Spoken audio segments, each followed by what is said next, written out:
Soditi druge je enostavno, toda na krščanski poti lahko napreduješ samo, če imaš modrost, da obtožiš samega sebe.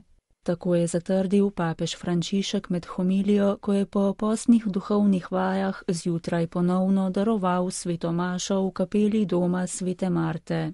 Današnja Božja beseda nam govori o usmiljenju. Sveti oče je tako spomnil, da smo grešniki vsi, in to ne zgolj v teoriji, ampak zares. Sposobnost obtožiti samega sebe je zato več kot zgolj ena od krščanskih kreposti. Je prvi korak nekoga, ki želi biti kristjan. Vsi mi smo mojstri, strokovnjaki v opravičevanju samega sebe. Nisem bil jaz. Ne, nisem jaz kriv. To že, toda ni bilo toliko. Stvari niso takšne. Imamo alibije, ki razložijo naše pomanjkljivosti in naše grehe. Pogosto smo si sposobni nadeti izraz na obrazu, ki pravi: nisem jaz storil tega, morda je bil kdo drug. To pomeni delati se nedolžnega.